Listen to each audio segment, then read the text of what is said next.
Hello everybody and welcome to the SHNEWS, your weekly shoe news recap. Today we've got an exciting episode. We're going to be talking about how Donald Trump's tariffs are going to be impacting sneaker prices. Stockx are done taking flack over their verification. They're pretty much just giving up on it altogether now. And we've got some exciting brand new sneakers that were announced this week, including our first look at the Union Fragment collab that has got people a little bit underwhelmed. All of these stories and plenty more, but let's start things off by recapping this week's biggest release. It was actually a pretty big week for releases. There were a few big bangers that went down, but I think the big one that's worth starting off the episode with has to be the Air Max 95 OG Neons. Now, these were given to retailers by Nike to essentially do what they did with the bread ones, which was to, get people turning up, first come, first serve vibes, to get some lineups going, to get some excitement online going. Retailers had their own raffles. These are set to wheel out via the Nike Sneakers app on the 18th. And remember that this first go around is supposed to be quite limited, and then later on next year sometime these are going to wheel out as a bit of a GR. So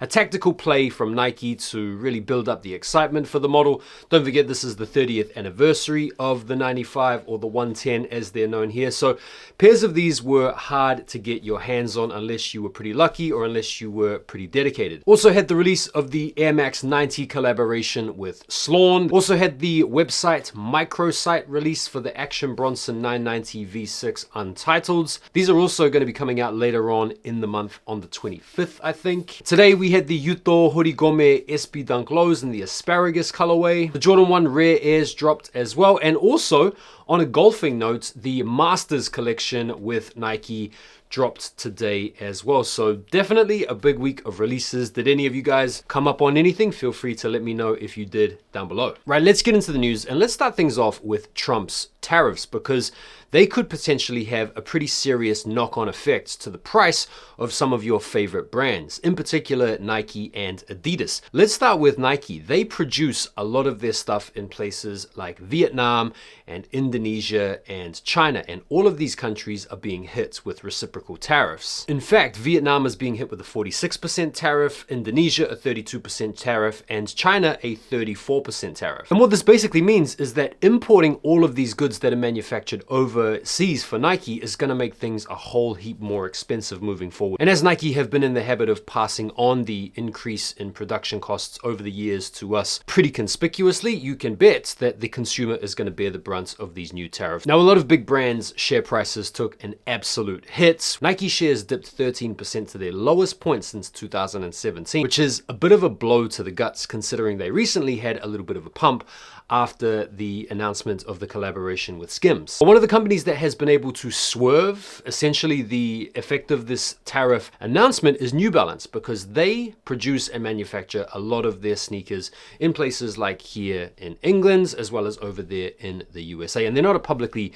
traded company, so we can't actually get a look at the numbers. Now obviously at this point in time this is all just speculation, it's all conjecture, it's all just reactionary stuff after the announcement of these tariffs was made official this week. We still haven't really felt the price increase materially as of now, but this is something to bear in mind moving forward. This past week, Stockx have announced a new verified sellers program, which essentially skips in-house authentication to deliver sneakers to buyers a lot faster. Some people have taken this to essentially mean that Stockx have now given up the ghost and they're now forfeiting their authentication duties, because what good is that going to do anyway? People are going to say they're fake regardless. But actually what this is Stockx allowing a small select group of pre-verified, vetted sellers to gain access to a program whereby they can essentially sell directly to the consumers and not have to send the shoes to Stockx for verification. According to Stockx CEO Greg Schwartz, most of the 35 million people that use the aftermarket platform every month want one thing, and that's fast delivery. That's what we're optimizing for, he told Complex. Now I know a lot of you guys might be thinking, yeah, but what about all the fakes? This is just going to completely open Stockx to even more allegations that they're selling fakes. And according to the CEO Schwartz, if we get this right, it shouldn't be an issue, he reckons, and we're going to to be auditing these sellers to make sure that's not the case. Right, let's talk about some brand new sneakers that we saw this week. First of all, the Union Fragment collab. This is a sneaker that a lot of us have been getting pumped up for. It's one of those sneakers that when it was first announced, people were like, nah, that can't be happening, surely. That's way too crazy. But it is happening. We've seen the mock-ups. We've been interested in the mock-ups. Now we've got the real things. And yeah, I've got to say the initial reaction to these that I saw out there online was one of very much underwhelmment. I don't think that's a word, but we'll use it anyway, and that could have been down to the fact that the first images we saw weren't particularly clear. But if we just break down what we can see here, they do feature an oversized wings logo on the collar, which is pretty cool, I must say. But I guess the feature that most people have been pointing to as making these cake, which is rubbish, is the all-white midsole and outsole combination. There's something about that combo that just doesn't quite land. Now, since getting some more updated pictures, I must say they do look a lot better. And since seeing these on foot shots, bro, they look way better on foot. So maybe the initial reaction was a little bit over amplified by the quality of the images. You guys know how it goes. As much as people are hating on these are still going to be a problem to get. Don't worry about that. The release date is not particularly firm at this point in time. These are speculated to come out this year. I've heard some people say they're actually going to be coming out next year. So stand by for release details on these.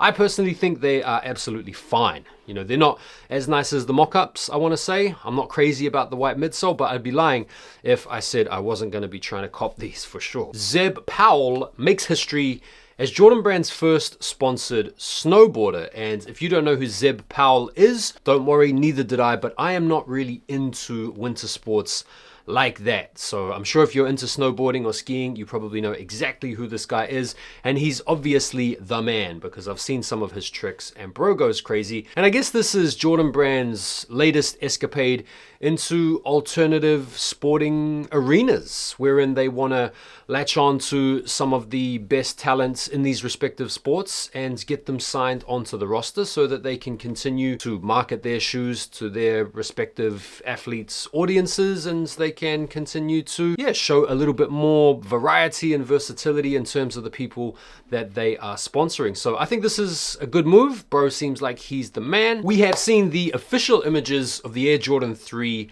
Rare Air. These are set to go down on the 30th of May. And yeah, bro, they're looking good. I know what some people are going to say. It's another black cement riff. It's another dark Jordan 3. I totally get that. For some people, this isn't really going to be a must cop. The interesting feature that's somewhat novel are the back tabs. You've got the Nike Air on the left shoe, and then you've got like a reflective Nike Air on the back of the right shoe.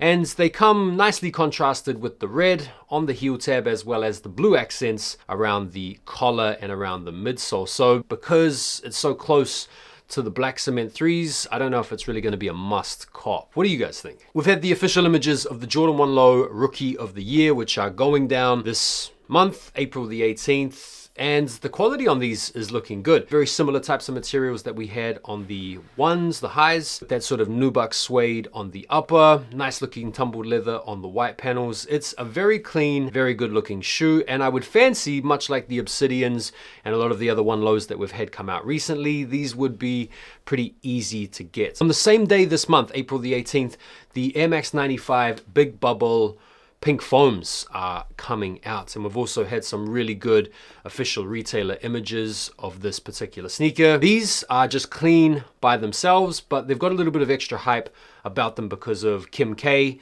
When she first split up with Ye, she was seen sporting these, and that just sent the internet into a little bit of a meltdown. And because of that residual hype that's kind of carried over for this model, given the resale history it's had over the past few years, these will definitely be an in-demand type sneaker, especially for the ladies out there. We've had our first on-foot look at the Jordan 3 Seoul 2.0, which is a really exciting Air Jordan 3 sneaker coming out on the 15th of May. I'm seeing here, that's the latest release date. And we saw the sneaker on the feet of a guy called J-Hope, who's a BTS member. I'm not sure, he was courtside at a Lakers game, and he had these on feet. I think they look good. They have a really aged sort of vintage look about them. Got the South Korea motif on the tongue, the white cement type color blocking. Depending on how limited they choose to make these, I can see these being really popular and selling out. I'm hoping that they're not going to just make them an Asian exclusive and that we actually get them like globally. That would be cool. But our first look at the Jordan 4 Cavestones, which is a pair of Jordan 4s that a lot of people were really pumped up about after seeing the mock-ups, because the mock-ups were giving a lot of that Travis 4 friends and family type energy, you know, some of those mocha pairs. And to be fair, we've only had this partial, which I think has been extrapolated out to this full shot. I'm not sure actually, they look a little bit computerized, but we have this partial to go off, which shows the 4s just as a way more grayscale type sneaker compared to the mock-ups. And they look nice. We've had some updated mock-ups on another pretty exciting Air Jordan 4 release that we've been speaking a little bit about over the past few weeks. It's the Flight Club Air Jordan 4. These are set to come out next year, so we don't really need to get too excited about these anytime soon. But these have a whole bunch of references to the original Jordan Flight Club, which was the brand's early membership program from the late 80s to the early 90s. I don't know, they look pretty dope. $225 pre-tariff price. Let's see what happens with the tariffs in 2026. Who knows? Could this be a $275 shoe next year? We'll have to wait and see. Got some more announcements for spring 2026. Another Jordan 1 Low OG.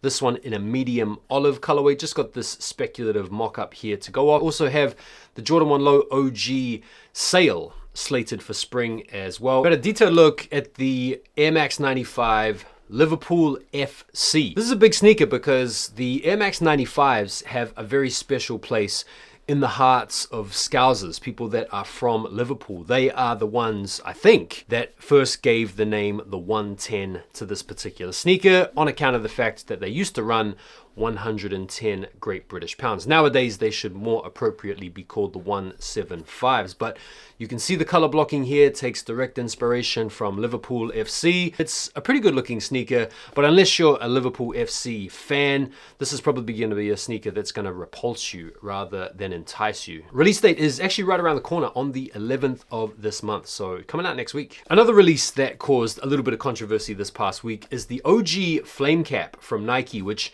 drew some inevitable comparisons to Yeezy's or Ye's famous Gap cap that was all the rage when that came out. And because of this hype and because of the connection and because of the design, which is pretty dope, these things have sold out and they're now reselling on Stockx for like 120 bucks. Right, so we spoke last week about the Air Force 1 Low SB that is expected to come out this year. We've also now seen the footage of Eric Costin skating in them that still initially came from. And according to this video, these seem to skate absolutely fine. Eric Costin is busting some absolute moves. Some people have been wondering, what are Nike up to with all of these crossover skate shoes, basketball shoes? I just think that after the success of the Air Jordan 4, they're thinking, why not? You know, that shoe was an absolute hit. Why not do something with the Air Max 95?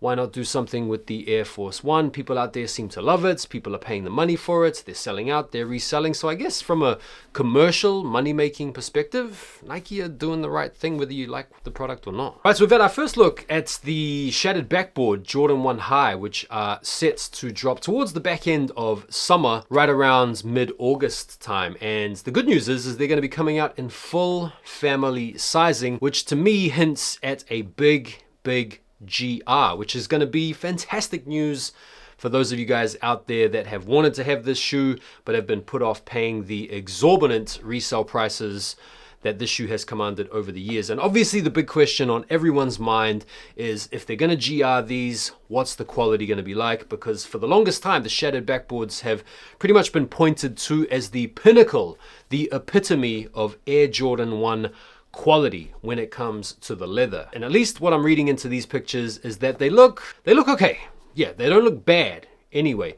The leather does look pretty decent. The shape looks pretty good as well. All the details look pretty on point. Now, I think it would be naive to expect the quality to be one-to-one because that shoe came out in 2015 when Jordans were made potentially in a completely different factory with a different set of materials and whatnot. But it's going to be good nonetheless to get these out there to all the people that haven't been able to cop these over the years. We've had our first full look at the AE2. This is probably the most hotly anticipated performance basketball sneaker in some time, simply because of how successful the AE1 was. Sneaker of the year last year for a lot of people. And the follow-up here, man, I don't know. I'm not really feeling them myself. Something about this fork clasp unit that seems to emerge from the outsole and envelop the upper doesn't really do it for me. The materials I'm not really feeling, but you can't really get a great read on them from this particular product image. I'm sure once we get some clean images,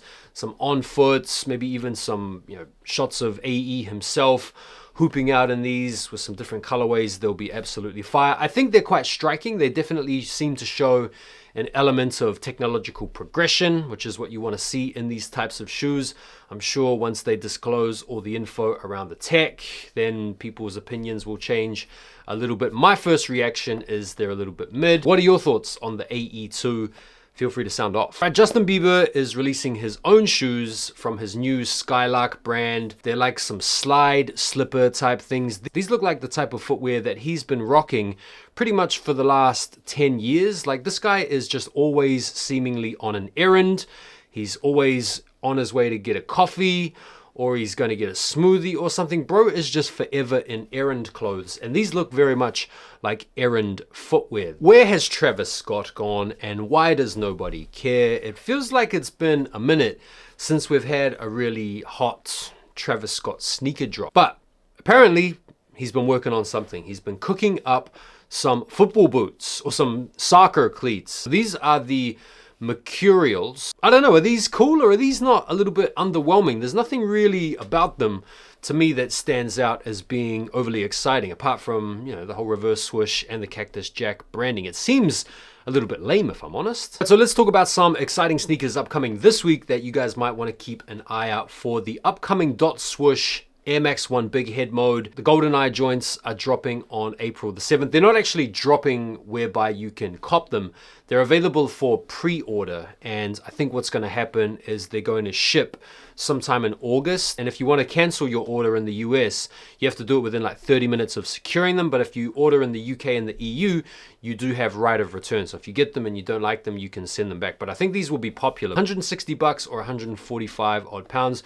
You can sign up on .swish, I think through the Nike Sneakers app, if you wanted to have a crack at securing these. I'm also seeing here an April the 8th release for you guys, maybe over there in the USA, for the Yuto Hori Gomez. I guess here was the drop today, and then on Tuesday or whenever it is for you guys over there in the US. April the 12th, you've got the Jordan 3 Cements, gray and silver. And then on the same day, you've got the Pan Studios Air Max 180 release. That's that Berlin record label. So I'm not sure if they're coming out over there in the US. But yeah, a couple of sneaky bangers for sure this week. But otherwise, it's all about Masters Week for the golf. So if you guys aren't following my other YouTube channel, I will link it down below. It's my golf channel. I'm into the golf content now. I'm making golf videos. Do me a favor and go over and subscribe to my other channel and give some of my golf content a little bit of love. And as always, I appreciate your support on this channel, the main channel. I will see you guys on the next video. Enjoy the rest of your day. Take care for now, and peace.